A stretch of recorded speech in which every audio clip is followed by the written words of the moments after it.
Les Obama ont quitté la Maison-Blanche en 2017 après les 2 mandats de Barack, mais leur aura continue de captiver le monde. Barack, Michelle et leur fille, Malia et Sasha, incarnent une histoire de succès, de résilience et de liens familiaux profonds, marqués par des moments émouvants. Cette vidéo explore une confession touchante de Malia et Sasha qui a bouleversé Michelle, ainsi que l'évolution de leur vie après la présidence, entre richesse, célébrité et défis intimes.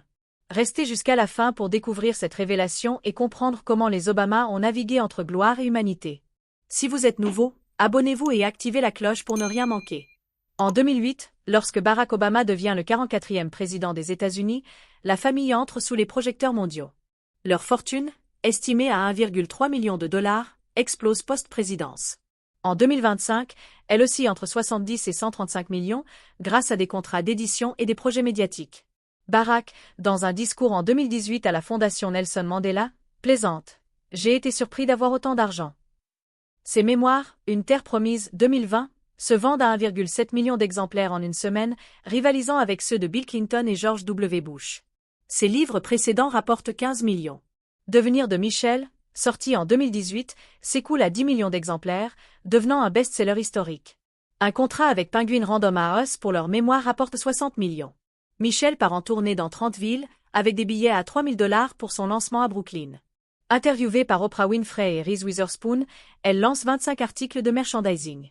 Leur société, High Ground Productions, signe un contrat de 50 millions avec Netflix en 2018, produisant des séries et documentaires, dont Devenir, 2020.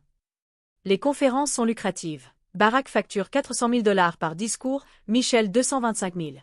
Ses interventions pour Wall Street, rapportant 1,2 million pour 3 événements, suscitent des critiques, vu ses discours contre les inégalités. Les Obama donnent 10% de leurs revenus à des œuvres caritatives, reflétant leurs valeurs. Leur style de vie mêle luxe et simplicité. Michelle, icône de mode, apparaît 3 fois en couverture de Vogue, portant des tenues accessibles et des pièces de créateurs. Barack, fidèle à un même costume, possède une Rolex Cellini à 15 000 $, mais préfère une montre de fitness à 150 $. Ils acquièrent une villa à Martha's Vineyard pour 11,75 millions et une maison à Washington, D.C., tout en gardant leur résidence de Chicago. Leurs vacances, à Hawaï ou en Méditerranée, les voient côtoyer Bono et Clooney. Leur priorité reste la famille. Barack confie en 2017 « Quitter la Maison-Blanche a renforcé notre mariage ». Michelle admet avoir « détesté » Barack pendant leurs 10 premières années de mariage, marquées par ses absences. Mariée 30 ans, 10 ans de dispute, mais 20 ans formidables, dit-elle. Barack ajoute « Nos filles vont bien, et Michelle me pardonne mes défauts ». Malia, 26 ans, et Sasha, 23 ans, grandissent sous une pression unique.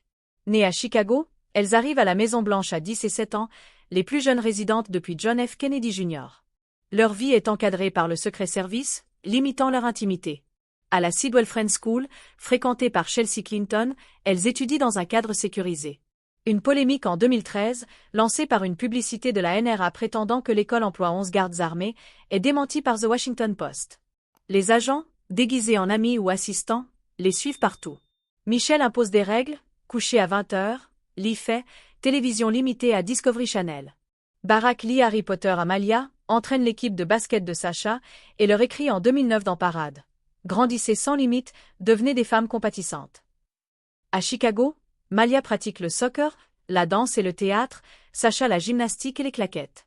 Leur maison de Kenwood, 6400 pieds carrés, contraste avec les 55 000 pieds carrés de la Maison-Blanche, où elles assistent à des dîners d'État. Une interview en 2008 avec Access Hollywood est regrettée par Barack, qui protège leur vie privée. Malia, après Sidwell, prend une année sabbatique en 2016, voyageant en Bolivie et au Pérou, et effectue un stage chez The Weinstein Company avant Harvard, où elle obtient son diplôme en 2021. Elle travaille pour Swarm sur Amazon Prime et présente son court-métrage The Hat au Festival de Toronto et Sundance en 2023 à 2024.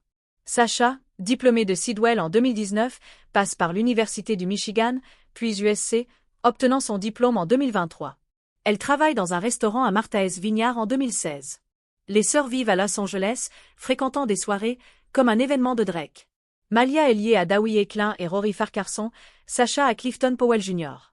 Leur vie reste discrète, protégée des paparazzi par Michelle, qui fait retirer une photo de Malia en 2014. Le moment où Malia et Sasha font pleurer Michelle survient en 2022 sur The Today Show. Elles lui disent « Maman, tu es notre rock. Tu nous as donné la force d'être nous-mêmes sous la pression du monde. » Michelle, émue, pleure, elle voyait en moi une femme sans peur, et ça m'a brisé le cœur. Ce moment reflète leur lien, forgé dans l'adversité. En 2001, Sacha, âgé de 3 mois, frôle la mort à cause d'une méningite. Barack et Michelle veillent 72 heures à son chevet, un cauchemar qui les rapproche.